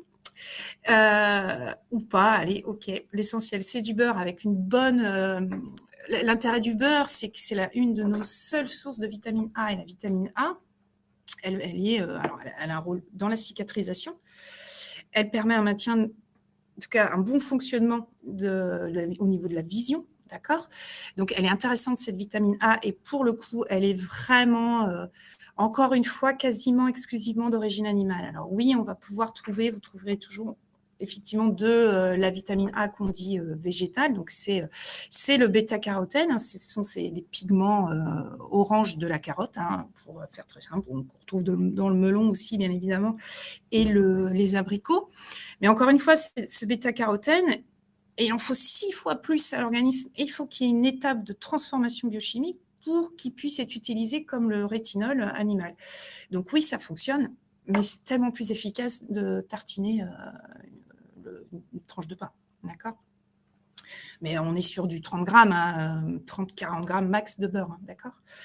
Après, l'idéal, c'est aussi de cuisiner à l'huile d'olive, parce que l'huile d'olive, c'est une huile qui supporte relativement bien la cuisson et qui apporte des oméga 9. Bon, voilà, ça fait un complément dans le panel d'acides gras qu'on dit insaturés. D'accord? Ce sont ces acides gras insaturés qui sont d'origine végétale, qui, comme ils sont insaturés, ils peuvent être encore transformés par l'organisme pour produire d'autres substances, pour fabriquer des hormones, etc. Donc, c'est ça, l'insaturation fait qu'ils sont encore utilisables par l'organisme, et contrairement aux acides gras saturés qui viennent du beurre, le beurre est exclusivement une source d'acides gras saturés. Évidemment, c'est une matière grasse d'origine animale, donc ce n'est que de l'acide gras saturé, d'où la contrainte de quantité journalière. Mais ces acides gras saturés ne servent qu'à fournir de l'énergie. Donc, on en a besoin à la juste quantité. Alors que pour les acides gras saturés, qui sont aussi associés à des acides gras saturés, bien sûr, mais en tout cas, quand ils sont présents, ils permettent d'autres fonctionnalités. Donc, l'huile d'olive est intéressante parce qu'elle a un rapport acide gras saturé et acide gras insaturé qui permet de la chauffer. Par exemple, l'huile de colza, elle est beaucoup plus riche en oméga 3 et en oméga 6 aussi, mais pour le coup, elle est beaucoup plus fragile pour la cuisson. C'est-à-dire que si vous cuisinez à l'huile de colza, vous allez voir du crépitement, et puis ça va un petit peu sauter un peu dans la poêle, parce que ce sont les acides gras saturés qui sont détruits par la cuisson. Donc, ça sert un peu à rien du coup de cuire l'huile de colza. Alors que si l'huile de colza, vous l'utilisez pour vos vinaigrettes, c'est parfait, parce qu'elle n'aura pas été chauffée, vous pourrez profiter des oméga 3. Et ce sont les mêmes que ceux qu'il y a dans les poissons gras, donc c'est un complément formidable, l'huile de colza. Donc, vous voyez, si vous gardez 3 matières grasses, alors évidemment, cuisiner au beurre, c'est extraordinaire. D'un point de vue culinaire, c'est extraordinaire. Sauf que si on cuisine au beurre, ça veut dire qu'on ne fait pas brûler le beurre. on ne le cuit pas de manière à ce qu'il devienne noir, parce que s'il est noir, c'est qu'il là, il y a eu la production de composés toxiques pour l'organisme. D'accord? Donc, une fois de temps en temps, ce n'est pas bien grave, bien évidemment, mais dans la cuisine du quotidien, ça peut commencer à peser. Les produits sucrés, pour le coup, on est vraiment tout en haut de la pyramide alimentaire, et des fois même ce petit coin, ce petit triangle, il est mis de côté, style on peut aussi faire sans. Clairement, si vous n'avez aucune appétence pour le sucre, eh bien c'est totalement possible, il n'y a pas de problème. Les sucres simples, ils peuvent être obtenus à partir des yaourts, par exemple, pour avoir un petit peu de glucides, enfin de glucides simples, en plus du lactose. Et puis surtout dans le pain, dans les céréales et le riz. Parce qu'il faut bien vous dire que l'amidon, qui est donc le glucide principal des céréales et aussi des légumineuses, finalement, c'est une chaîne de glucose. Et la digestion va venir comme un ciseau, couper et libérer ce glucose. Donc, vous allez avoir, et ça va devenir donc ce qu'on appelle un glucide simple qui va donc servir à la production énergétique. Donc, finalement, cet apport sucré, on l'a de manière, entre guillemets, endogène, on est capable. Maintenant, effectivement, on peut aussi avoir le plaisir de manger un produit sucré. Par exemple, si vous préférez, moi je préfère que vous mangiez un yaourt avec du sucre que pas de yaourt. Parce que le yaourt, ça a quand même un goût un peu acide. Donc, ça peut être un peu gênant en fonction de la sensibilité, parce que chacun a un seuil de sensibilité différent ou différent aux saveurs. Et si vous êtes très sensible à l'acide, effectivement, je vous confirme, manger un yaourt, ça peut être assez désagréable. Alors, si on ajoute un peu de confiture ou un petit peu de sucre, alors qu'il soit blanc ou roux, peu importe, ça reste du sucre. L'essentiel, c'est la juste dose et surtout de manger le bon calcium et les bonnes protéines du yaourt. D'accord ? Alors effectivement, en fin de repas, c'est bien parce que c'est intéressant de l'intégrer dans un repas pour pas que ça aille trop impacter la glycémie, puisque vous comprenez, vous vous souvenez de l'idée, si en plus il y a des fibres, eh bien tous ces sucres-là vont être un peu mélangés dans les fibres et dilués, si je puis dire, et en tout cas délivrés graduellement dans le temps au cours de la digestion. Et enfin, les boissons. Ou à volonté, un minimum 1 litre, 1,5 litre. Effectivement, on peut aussi couvrir son besoin hydrique par le thé et le café. Donc là, il faut faire attention parce que pour le café, il faut que ce soit relativement léger, un café léger, parce que si c'est pas l'idée, c'est pas de boire 6 expressos par jour, parce que là, on a quand même une dose de caféine non négligeable. Et puis le caféine, c'est une molécule qui est quand même psychoactive, qui a un vrai impact sur le fonctionnement du cerveau, le rythme cardiaque, etc. Donc attention. Et puis sans sucre, effectivement, d'accord. Mais ça peut être aussi des tisanes. Aujourd'hui, on a pas mal de propositions intéressantes dans les boissons qui sont sans sucre et aromatisées. Ça peut être de l'eau avec du citron. On peut, par exemple, une verveine qu'on va faire infuser. On n'est pas obligé de la boire chaude. On peut aussi la boire froide avec... il y a plein de possibilités. L'idée, c'est de se donner envie de boire. Parce que c'est vrai que la sensation de soif, ce que vous devez avoir en tête, c'est, et vous en êtes peut-être rendu compte sur des périodes un peu chaudes, c'est que quand on a soif, ça veut dire qu'on est déjà déshydraté.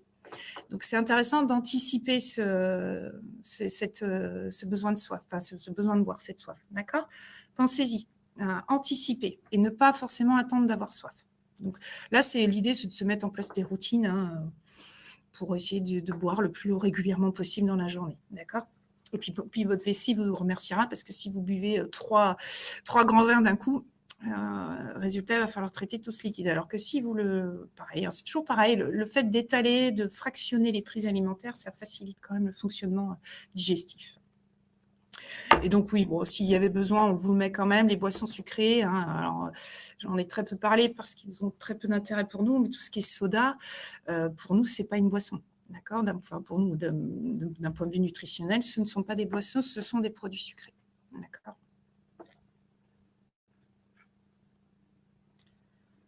Alors, pour résumer ces petites infographies que vous pourrez peut-être prendre le temps de regarder, mais voilà, c'est le réduire, l'augmenter et aller vers, d'accord ? Donc, on réduit tout ce qui peut être source de nutriments, soit de mauvaise qualité ou soit qui sont problématiques en termes de quantité quand on en apporte trop. Mais vous avez vu, on n'a pas de suppression. Il n'y a pas écrit supprimer, c'est réduire. Donc, les viandes grasses, les produits sucrés, la charcuterie trop grasse et trop salée, l'alcool, évidemment, l'alcool qui n'apporte que, alors on pourrait dire que ça apporte de l'énergie, mais c'est une énergie qui n'est pas du tout assimilable et utilisable par l'organisme. Donc, ça va juste se stocker dans le foie et voilà, avec tous les risques de santé qui peuvent être associés à ça, à un excès. Les produits, bon, le Nutri-Score sur les produits D et E, alors attention à ça, parce qu'évidemment, le beurre, il a un très mauvais Nutri-Score, mais vous avez bien compris que pour le coup, il faut juste en réduire sa consommation, c'est tout. Les produits salés, bon, chips, produits apéritifs, hein, et puis le temps passé assis à la sédentarité, effectivement, pose de gros problèmes au niveau de la santé. L'important, c'est d'être en mouvement au maximum. Donc ça, c'est la partie réduction. Augmenter, donc végétaliser son alimentation, il n'y a pas de problème. Au contraire, encore une fois, en gardant des apports en protéines et calcium et fer animal suffisantes. L'activité physique, voilà, se mettre en mouvement. Penser à nos petits fruits à coque.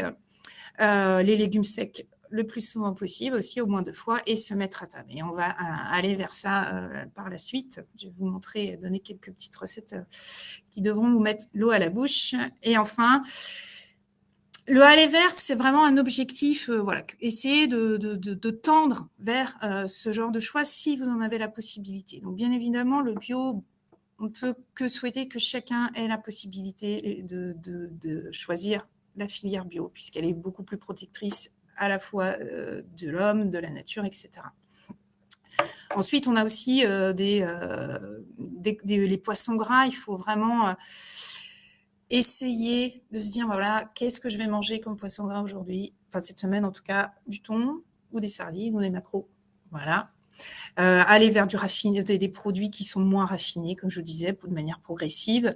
La saisonnalité, donc on va juste y venir après. Des huile de colza et alors l'huile de noix, pourquoi pas. Alors l'huile de noix, ce qui est un petit peu problématique à mon sens, c'est que c'est une huile très très riche effectivement en acides gras insaturés, hein, mais elle est très fragile.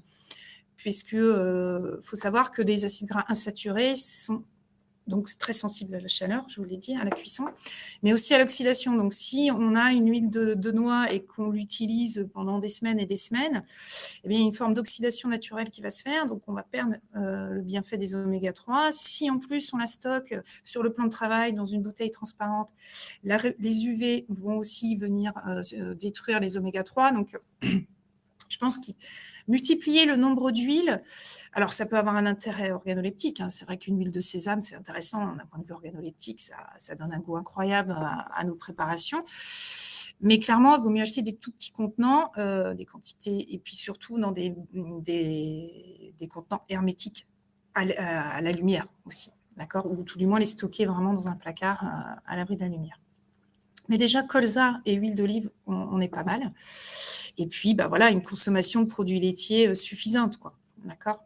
Et idéalement fermentés. Parce que juste pour terminer sur les produits laitiers, les protéines du lait, par exemple, quand elles sont fermentées, leur biodisponibilité est augmentée. Ça veut dire qu'elles sont déjà un petit peu coupées. Donc, quand elles arrivent dans notre estomac, les enzymes ont beaucoup plus de facilité à aller chercher les acides aminés. Donc ça, c'est intéressant. Ça veut dire que c'est plus digeste, en fait, finalement. Pour ceux qui ont du mal, des fois, à digérer le lait, bah, c'est pour ça. Parce qu'il y a un travail digestif tellement énorme que voilà, ça demande beaucoup d'énergie. Alors que si on mange une protéine fermentée, yaourt ou fromage, on supprime ce problème et c'est beaucoup plus efficace au niveau nutritionnel. Alors, pour terminer cette deuxième partie, je voulais juste vous faire une proposition de carte de saisonnalité, donc produits d'automne, produits d'hiver. Alors, effectivement, on a fait 2 slides, mais on est à plus ou moins sur la même période. On peut déjà scinder l'année en 2, c'est déjà pas mal comme on vous le propose. Donc, c'est le PNNS qui propose ça. Donc, ils nous ont mis fromage et poisson. Alors, fromage, c'est plus pour... effectivement, il y a aussi lié au rythme de vie des vaches, mais de manière générale, c'est plus pour vous proposer déjà un choix dans tous les fromages qui existent. Donc, ça, c'est intéressant. Pour les poissons, alors effectivement, c'est aussi lié aux périodes de reproduction, aux lieux de pêche, etc. Donc, mais c'est pareil, ça vous donne quand même une idée de tout le choix qui peut être envisageable. Mais ce qui est surtout intéressant, c'est vraiment les légumes et les fruits, d'accord?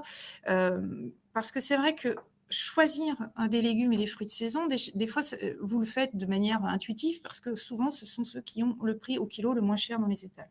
Évidemment, puisqu'ils sont disponibles à l'instant T. Et donc, il y a très peu, il n'y a pas eu de temps de durée de stockage. Et en général, en plus, si on choisit le local, on se retrouve en général avec des frais de transport qui pèsent moins dans le prix, etc. Donc, il y a tout intérêt à aller chercher de la saison et du local, si c'est possible. Maintenant, là, on est sur un calendrier de fruits et légumes crus, évidemment, frais. Ils peuvent être consommés crus ou cuits, ça c'est vous qui en déciderez.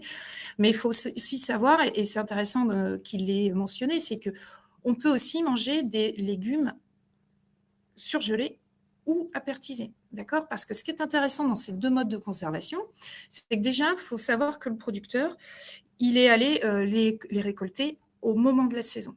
D'accord? Quand on mange des brocolis surgelés, ils ont été cueillis au moment, oui, dans les champs, mais juste à la bonne saison. Et ils ont été cuits, enfin, ils ont été blanchis et surgelés, mais dans les moins de 12 heures qui suivent la récolte. Donc, au niveau vitaminique, c'est intéressant. Et là, la surgélation ne va pas tellement impacter la valeur nutritionnelle pendant le stockage. Donc, c'est en termes de coût. Alors, effectivement, il faut avoir un congélateur. C'est la contrainte technique, si je puis dire. Mais si vous avez un congélateur, ne vous refusez pas d'aller acheter des légumes surgelés à partir du moment où ils ne sont pas trop transformés. Mais voilà, il y a des mélanges, par exemple, de haricots, chou-fleur, brocoli. C'est très sympa, ça fait un visuel agréable. Il y a juste à les mettre dans une poêle avec un peu de matière grasse ou les cuire à l'eau. Et voilà, votre accompagnement légumes est fait. Pareil pour les haricots verts ou les petits pois. Une boîte, idéalement en plus un bocal en verre, comme ça on est plus sur une innocuité au niveau du matériau certaine. Ça coûte pas cher, ça stocke facilement. On ouvre la boîte, on réchauffe et voilà. Et ne vous empêchez pas de le faire. On priorise sur les légumes frais, mais on assure son stock dans ses placards et dans son congélateur parce qu'on ne peut pas toujours aller faire ses courses. Et puis, des fois, on a des envies et on a juste à ouvrir le placard parce que c'est comme ça, c'est ce qu'on a envie de faire à l'instant T. Donc, donnez-vous cette possibilité-là.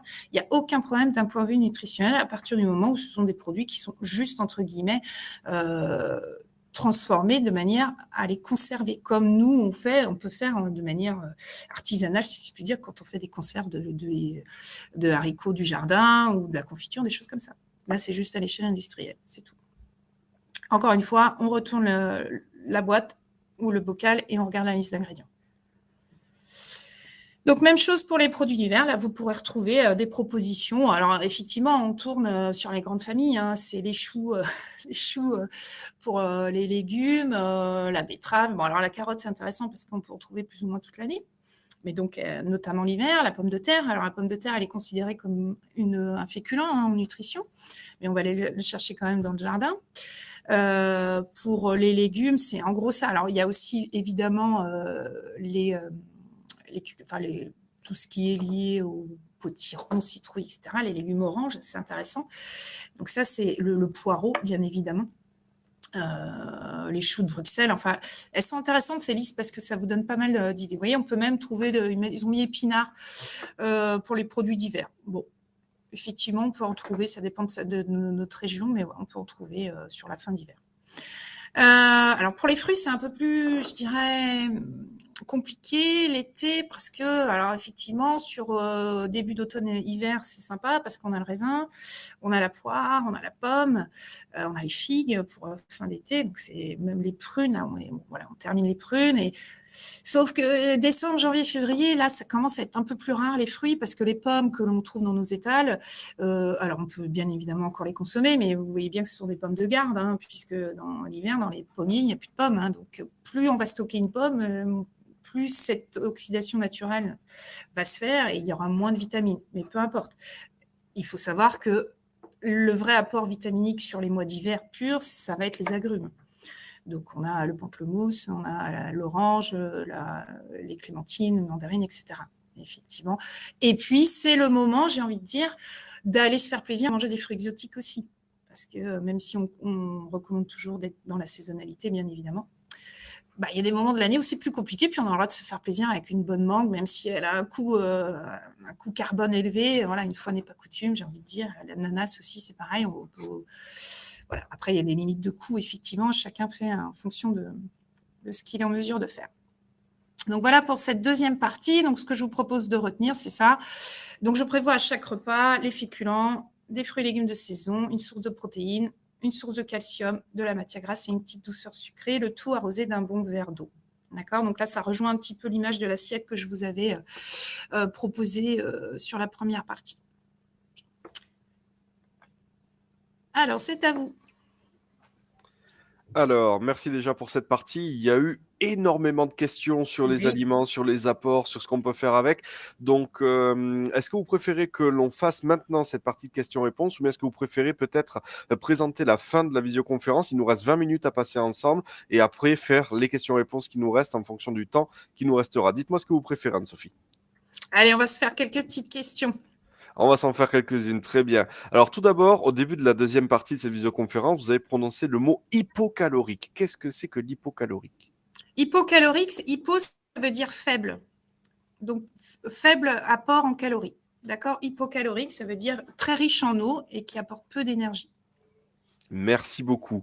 On nous a parlé des fruits et des légumes bio. On nous demande dans le chat, est-ce qu'ils ont plus de vitamines ou de minéraux, par exemple, que les non bio? Alors, ça ne va pas jouer là-dessus. On trouvera sûrement des études qui pourront nous dire qu'en fonction de la richesse du sol, oui, on a une fixation minérale qui est un peu plus importante. Oui, peut-être. Mais l'enjeu, il n'est pas nutritionnel pour le bio. Il est vraiment sur l'environnemental et plus de santé par rapport à tous les entrants chimiques, quand même. Non, c'est plus un point de vue toxicité que nous, on va recommander, dans la mesure du possible, la consommation de produits bio. Ai-je tort de peler les pommes pour leur apport en vitamines? Alors, peler une pomme, effectivement, ça peut être intuitif dans le sens où on se dit, j'aime pas la peau, donc je vais je vais pas la manger. On peut aussi peler une pomme parce qu'on se dit, oh là là, je n'ai pas pris une pomme bio, donc je vais enlever la peau, comme ça, les résidus de pesticides, je m'en préserve, c'est vrai. Maintenant, ce dont on est sûr d'un point de vue vraiment scientifique, c'est que la majorité, une grande partie des vitamines, des fibres, des minéraux, effectivement, se trouvent à la fois dans la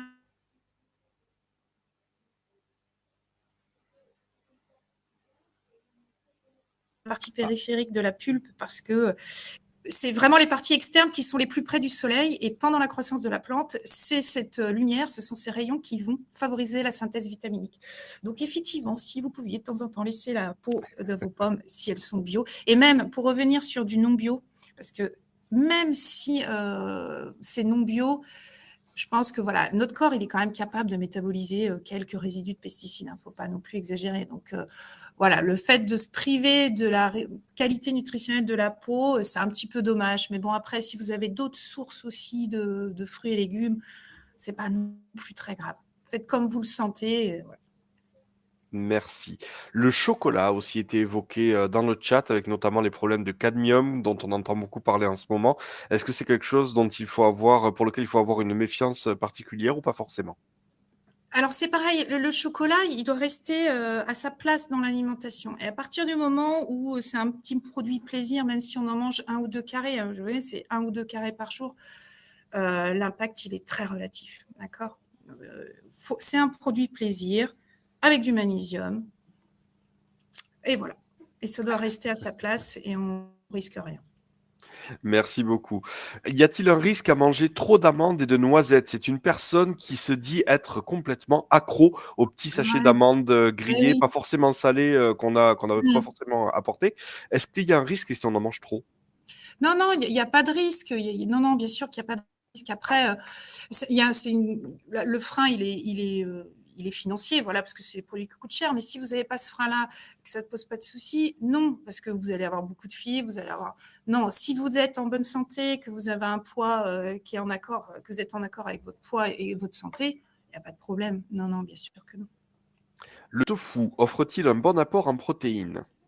Alors oui, effectivement, c'est une très bonne question.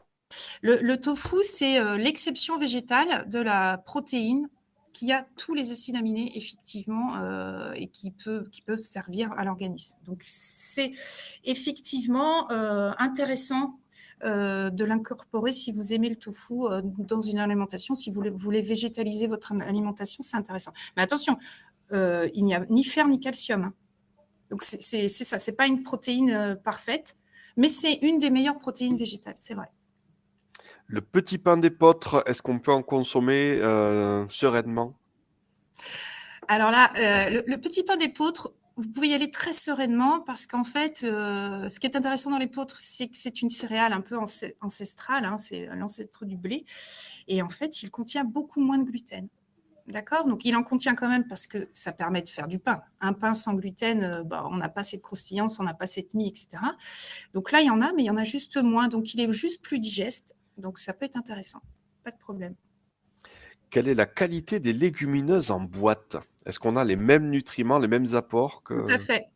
Même chose, c'est juste plus pratique. Il n'y a pas besoin de faire tremper. On ne se pose pas la question des temps de cuisson. Allez-y, les yeux fermés sur les légumineuses en boîte. On parle du caractère inflammatoire des produits laitiers. Qu'en est-il? Alors, c'est un peu ce que je vous disais par rapport à la protéine. C'est que si on consomme les produits laitiers fermentés, on oublie tous ces problématiques-là. Vraiment, vraiment, vraiment. Alors, dans une mesure de 2-3 par jour, évidemment, si vous mangez énormément de laitage, peut-être que potentiellement. Mais non, en général, quand on mange du fermenté sur 2 par jour, il n'y a aucun problème avec ça. Est-ce qu'on n'irait pas du côté des recettes? Qu'est-ce que vous en pensez? On va aller faire ça et en Allez. fonction du temps qui nous reste, on posera les dernières. C'est parti. Ça marche. Alors, au fourneau, c'est parti. Là, ce que je vous propose, c'est que je vais passer en revue les différentes recettes que je vous propose en mettant l'accent sur le point de vue nutritionnel, puis quelques petites techniques culinaires qui font que ça va un petit peu sublimer vos plats. Hop, alors, j'essaie de faire des choix, pour le coup, avec des produits un petit peu originaux de saison, parce que effectivement l'hiver, on cuisine beaucoup de plats en sauce, ça peut faire partie déjà de vos habitudes culinaires. Là, l'idée, c'est, alors si c'est pas le cas, hop, allez chercher dans les classiques de l'hiver, mais là, je vous emmène sur voilà, des recettes un petit peu plus originales. Alors, la salade d'endive, pourquoi l'endive? Parce qu'évidemment, c'est quand même la salade de l'hiver, qu'elle est vraiment intéressante parce qu'elle a les mêmes qualités nutritionnelles que n'importe quelle salade. Bon, elle a un petit côté croquant et un peu amer qui peut plaire ou déplaire, mais c'est intéressant parce que c'est une des vraies crudités de l'hiver. Donc, elle est source, même si elle bénéficie moins du soleil, elle est quand même source de vitamines et de fibres. Donc là, cette association, elle est intéressante parce qu'on a du blanc de poulet. Alors, c'est pas obligé. On n'est pas obligé de mettre une source de protéines, mais ça peut être intéressant. On a du raisin blanc. Donc là, on a vraiment la vitamine C du fruit. Huile de tournesol. Et puis, vous voyez, on peut rajouter du fromage aussi à la place du blanc de poulet. Pourquoi pas? D'accord. Du bleu, ça marche très bien. Et là, regardez, on a des poires. On peut faire une association de fruits avec la salade. Là, il y a des noix, mais ça peut être des amandes, ça peut être ce que vous voulez. Vous n'êtes pas obligé d'en mettre non plus. Vous voyez, c'est une base, la salade d'endive, que vous pouvez multiplier, mais on peut mettre des pommes, on peut mettre du comté, etc. D'accord? Et ça, pour un soir, c'est un repas très, très complet si on rajoute le fromage dedans. Et en plus, avec la vinaigrette, donc là, on est sur jus de citron, vinaigre, huile de tournesol. Voilà. Après, ça peut être jus de citron, vinaigre et huile d'olive ou huile de colza. D'accord? L'huile de tournesol, elle est intéressante, c'est un espèce de mix entre la colza et l'huile d'olive, mais autant prendre celles qui ont les meilleures proportions, quoi, je trouve. Mais bon, après, tournesol, c'est bien aussi. Alors, le chou farci, ben oui. Le chou farci, il est intéressant. Alors, c'est du travail de faire des choux farcis, clairement. Mais on va travailler cette farce. Alors, soit on l'achète déjà faite, ou soit nous, on l'a fait, il n'y a pas de souci. L'idée, c'est vraiment de la cuire bien avant avec les échalotes pour qu'il y ait ce qu'on appelle la réaction de Maillard qui se fasse. C'est-à-dire que votre viande, elle doit alors un peu dégorger. Des fois, il y a un peu d'eau qui sort, effectivement, mais elle doit surtout recrouter un peu et pour développer ces arômes très caractéristiques de la viande cuite, là, et qui vont donner un goût naturellement de viande cuisinée. Et là, c'est intéressant de bien assaisonner cette farce pour qu'elle puisse contrebalancer le côté un petit peu fade du chou. D'accord ? Donc là, voilà, on est sur un bon équilibre entre légumes et protéines animales. Alors, les spaghettis au brocoli. Bah oui, les spaghettis au brocoli. Alors, ce qui est intéressant, c'est dans les céréales, c'est que c'est une bonne base pour multiplier les recettes. D'accord ? Spaghettis au brocoli. Alors, les spaghettis, ça peut être n'importe quelle autre pâte. Au brocoli, ça peut être aussi aux petits pois, ça peut être aux endives, ça peut être aux courgettes. Alors là, on sort de la période des automne-hiver. Mais en fait, vous mettez ce que vous avez. La question, c'est tiens, je vais me faire des pâtes. Qu'est-ce que je vais mettre comme légumes dedans ? D'accord ? Et donc, ça veut dire qu'il va falloir travailler les légumes pendant la cuisson des pâtes. Soit. Donc là, vous prenez soit un brocoli frais ou un brocoli surgelé, vous les mettez dans une poêle avec un couvercle et un peu d'eau. Moi, c'est comme ça que je fais, plutôt que de les cuire dans une grosse quantité d'eau où il va y avoir un petit brassage avec l'eau, une perte de goût, puis une perte d'éléments nutritionnels, réels quand même. Alors que si on est dans une poêle avec un tout petit peu d'eau au fond, couvert, à feu moyen, pour que le brocoli cuise à cœur, même si on peut le manger cru, voilà, à vous de voir ce que vous avez envie. Et une fois que c'est cuit,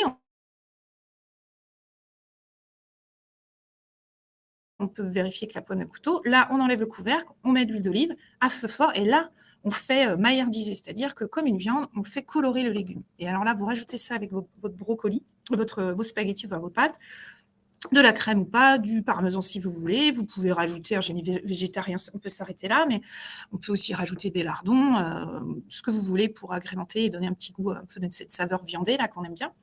Là, on vous propose en graines de pignon de pain. Voilà, c'est plutôt pour vous faire partir en Italie. Vous voyez, là, on a à la fois du végétal, des céréales et une matière grasse avec l'huile d'olive qu'on aura utilisée pour faire revenir nos légumes. Bon, quand on parle des légumineuses l'hiver, comment ne pas parler de la saucisse, l'incontournable saucisse lentille. Là, c'est le mix parfait puisqu'on a à la fois la saucisse avec les protéines. Alors, c'est très salé, soit, mais on va contrebalancer ça par les lentilles qui sont quand même très peu salées, donc ça va faire un équilibre. Nos lentilles vont nous amener du fer, des fibres et des protéines animales. Donc, par contre, là, vous le savez, sur un plat comme ça, à un moment dans la journée, il faudra, idéalement sur le même repas, manger soit une crudité en entrée ou un petit fruit en dessert pour cette vitamine C. D'accord ? Donc, effectivement, là, ce qui est sympa, c'est de cuire et les lentilles et la viande ensemble. Évidemment, c'est ce qu'il y a de plus simple. Au niveau culinaire, c'est ce qui est de plus logique. Mais on peut aussi s'acheter des saucisses déjà cuites, les réchauffer, s'ouvrir une boîte de lentilles et puis mélanger tout ça. Ça marche aussi. C'est un peu moins savoureux, mais ça peut être intéressant et c'est surtout une rapidité et une efficacité dans la réalisation. Ensuite, on va passer au risotto, donc voilà, toujours une base céréale. Les champignons, on est dans la période des champignons, donc là c'est pareil, on va chercher des champignons soit surgelés, soit en boîte, soit des frais qu'on a achetés au marché, au supermarché, qu'on est allé nous-mêmes, parce qu'on s'y connaît bien, cueillir. On fait une poêlée de champignons, on les rajoute au risotto qu'on aura cuit dans le bouillon, etc. Et après, on rajoute du parmesan, de la crème fraîche. Vous savez, comme le champignon, même s'il est revenu dans la matière grasse, et le riz sont quand même, même si c'est un risotto, il y a un peu de matière grasse, on reste sur un apport calorique assez faible, en tout cas au niveau lipidique. On a de l'énergie avec le riz, les glucides du riz, mais on peut se permettre de rajouter de la crème ou du fromage pour justement agrémenter à la fois pour le goût et à la fois pour l'apport énergétique suffisant pour un repas. Alors, je vous ai mis cette petite recette que j'ai trouvée rigolote. C'est nos amis suédois qui aiment bien s'amuser avec les pommes de terre. Donc, ça s'appelle les pommes de terre hérissons.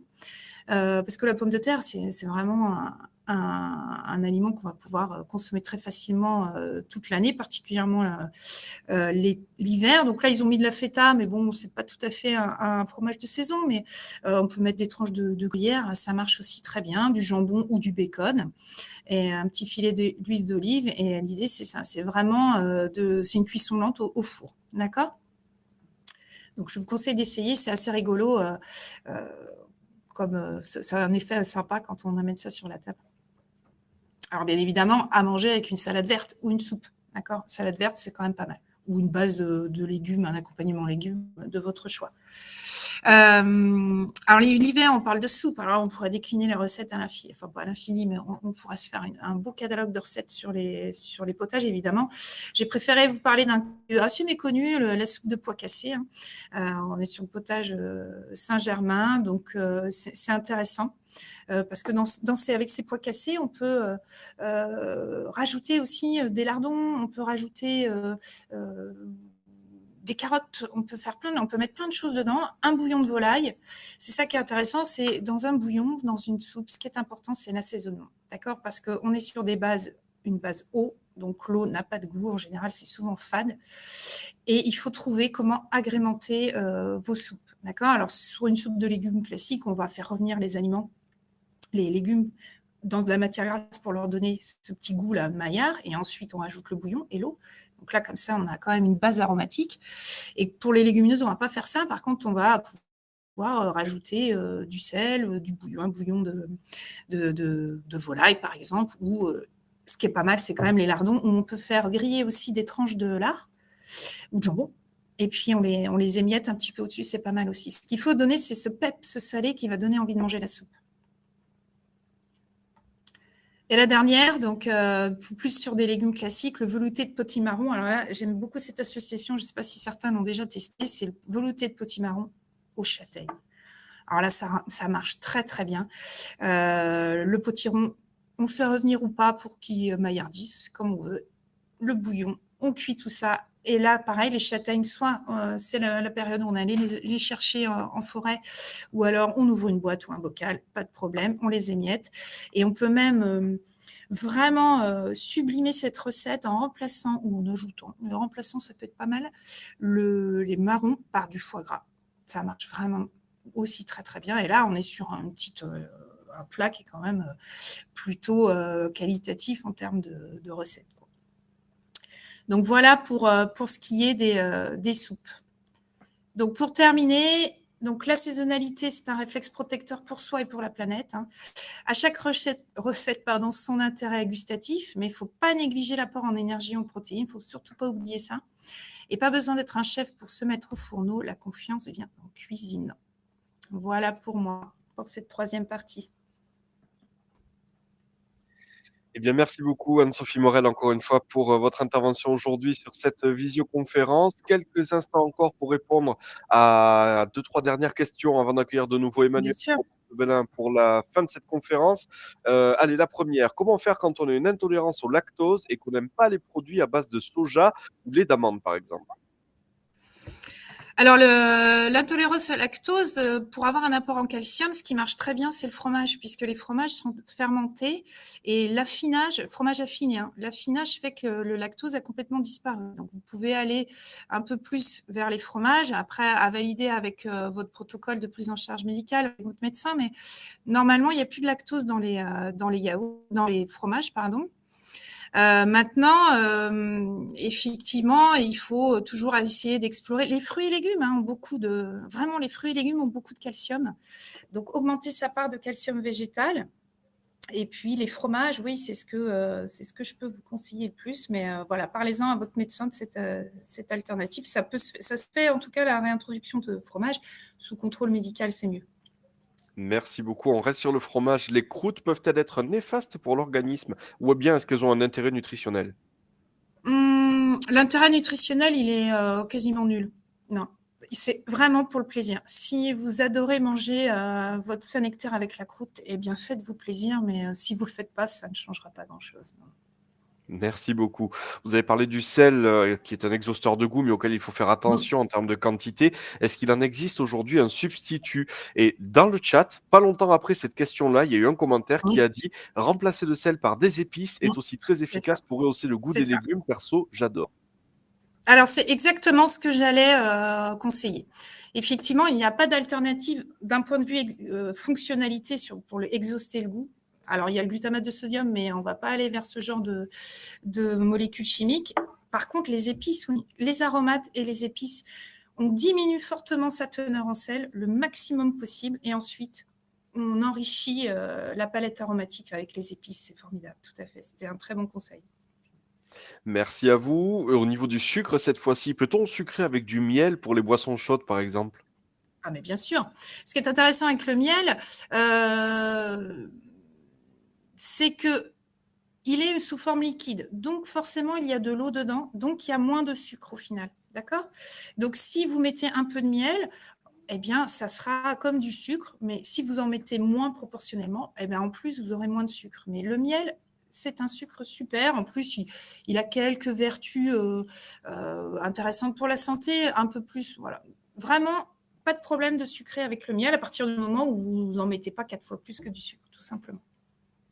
Merci beaucoup à vous, Anne-Sophie Morel, pour cette intervention aujourd'hui. On retrouvera, je le rappelle, le replay de cette visioconférence pour une durée de 6 mois sur notre site www.apivisio.com, ainsi que le document qui a été montré aujourd'hui pendant cette visioconférence, que vous pourrez récupérer avec les recettes. Ne vous inquiétez pas si vous n'avez pas eu le temps de tout noter. Déjà, c'est normal. Et ensuite, vous pourrez les récupérer tranquillement, à part, depuis chez vous. Vous pourrez les télécharger. Je vous expliquerai ça dans quelques instants. Merci à vous, Anne-Sophie Morel. On va accueillir tout de suite et raccueillir plutôt Emmanuel Moreau de Bélin qui est avec nous dans cette salle pour la conclusion de la visioconférence. Rebonjour à vous, Emmanuel. Alors déjà, bon, un grand merci à Anne-Sophie Morel pour cette présentation. Merci à tous. Alors j'ai tenté de suivre toutes les questions également qu'il y avait dans le chat. Donc il y a eu beaucoup de questions et malheureusement on ne pourra pas répondre à toutes les questions parce qu'on a quand même un temps limité et j'entends votre frustration bien évidemment. Alors vous pourrez retrouver effectivement ce document, parce que je crois qu'il y avait des questions sur le document au niveau du replay. Vous y retrouverez également des informations concernant l'Agir Carco. Je ne vous l'ai pas dit au début, il y a des documents qui concernent l'ensemble des dispositifs et des services de l'Agir Carco et je vous invite à aller les consulter. Il y a eu aussi beaucoup de questions qui tournaient autour de la santé. Et c'est normal, hein, puisque voilà, on se questionne tous sur notre santé, le rapport avec notre alimentation et notre santé. Alors, nous, Agir Carco, on fait de la prévention primaire, c'est-à-dire qu'on fait de la prévention en amont d'éventuelles pathologies et on n'est pas, sauf quand il y a un médecin sur ce type de visio, on n'est pas en capacité, en tout cas en droit, de répondre pour des questions déontologiques, on ne peut pas répondre à des questions purement santé. Donc, moi, je vous invite, parce que j'ai vu beaucoup de questions santé, à vous rapprocher soit de votre médecin généraliste, soit d'un médecin nutritionniste qui est à même de vous répondre sur des problématiques de santé pure qui vous correspondent. Voilà, donc c'est un parti pris, enfin, c'est même pas un parti pris, c'est pour respecter notre déontologie Agir Carco sur la prévention primaire. On ne répondra pas à des questions de santé. Et puis, on ne peut pas répondre à tout parce qu'on sera ensemble toute la journée. Moi, ça sera avec un grand plaisir, mais ça va être un petit peu long. Voilà, donc vous allez retrouver ce document. Si vous avez des questions à poser concernant les dispositifs Agir Carco, vous pouvez également aller sur notre site, on vous répondra. Voilà, donc j'espère que vous avez pris beaucoup de plaisir. En tout cas, moi, j'ai pris beaucoup de plaisir à écouter cette présentation d'Anne-Sophie. Alors, j'ai vu une petite, je ne sais pas si la personne est encore là, une petite réflexion sur le fait que c'était un petit peu une présentation classique. C'est difficile, on est obligé d'être dans quelque chose d'un peu généraliste pour tenter de répondre au maximum de gens. Voilà. Donc, on ne peut pas, voilà. Donc, en tout cas, j'entends et je prends tout à fait note de tout ce que j'ai pu lire. Ce que je voudrais vous rappeler, c'est que la prochaine visio concernant la prévention, parce que vous verrez sur Apivisio, il y a plein de présentations différentes sur les aidants, sur le lien social, l'isolement, etc. Ma partie, c'est la prévention. La prochaine visio, Apivisio sur la prévention aura lieu, si je ne m'abuse, j'ai oublié, le 4 novembre et ça s'appelle « Senior rester en forme cet hiver » et ça va très bien pour la suite de cette visio puisque là, vous aurez un médecin qui sera là. Donc, je vous invite à aller vraiment vous inscrire parce que là, il sera à même de répondre à des questions plus santé et on ne sera pas seulement sur la nutrition, mais sur la prévention en général pour rester en forme en hiver, que ce soit sur l'activité physique. Je pense qu'il parlera de nutrition, il parlera de plein d'autres choses. Donc, je vous invite à vous inscrire. Voilà, donc merci beaucoup à Solution Group pour son professionnalisme et et ces informations qui sont toujours très, très intéressantes et très précises. Merci à Rémi pour l'animation. Voilà, et merci en tout cas à toutes et à tous. Je vous souhaite une excellente journée et je vous dis à bientôt. Merci beaucoup à vous, effectivement, Emmanuel. Et on retrouvera le petit bouton en haut de la page qui vous permet de vous inscrire aux prochaines visioconférences du programme des mardis d'Agir Carco. Effectivement, le 4 novembre, prochaine conférence du thème de la prévention primaire senior rester en forme en hiver avec le docteur Antoine Brangier qui sera avec nous en direct, chef de service médecine gériatrique au centre hospitalier universitaire d'Angers. Je vous informe et vous rappelle également que dans le chat en bas à droite, j'ai mis un petit lien vers le site de l'Agir Carco, rubrique mes services et participer à un événement qui vous permet de pouvoir accéder à divers événements organisés directement par l'Agir Carco, peut-être près de chez vous. Donc n'hésitez pas à vous renseigner, à cliquer sur ce lien pour regarder un petit peu tout ce qu'il vous est possible de faire. La semaine prochaine, parce que c'est tous les mardis de l'Agir Carco, vous l'aurez compris, on se retrouvera le 7 octobre dès 10h pour une conférence sur les aidants. Mission Répit, rechargez vos batteries d'aidants. C'est Camille Lemaire qui sera en direct avec nous, aux côtés de Julie Kosinski, également psychologue spécialisée en neuropsychologie de la plateforme de répit des aidants, résidence Victor Hugo à Saint-Quentin. N'hésitez pas à vous y connecter la semaine prochaine à 10h. Et bien sûr, comme l'évoquait Emmanuel Debelin, il y a différentes thématiques qui sont traitées au cours de ces rendez-vous des mardis de l'Agir Carco. Le programme est riche de plusieurs visioconférences qui nous restent à voir encore d'ici la fin de l'année. Le programme sera encore agrémenté de nouveaux rendez-vous au fur et à mesure du déroulement des séances qui nous restent à faire ensemble. Donc n'hésitez pas à vous y inscrire dès à présent. Excellente journée à toutes et à tous. Merci à Solution Group, merci à l'Agir Carco, merci à vous dans cette salle de visioconférence qui avez participé. Et je vous dis à la semaine prochaine pour une nouvelle visioconférence. Au revoir et merci. Au revoir. Au revoir, merci.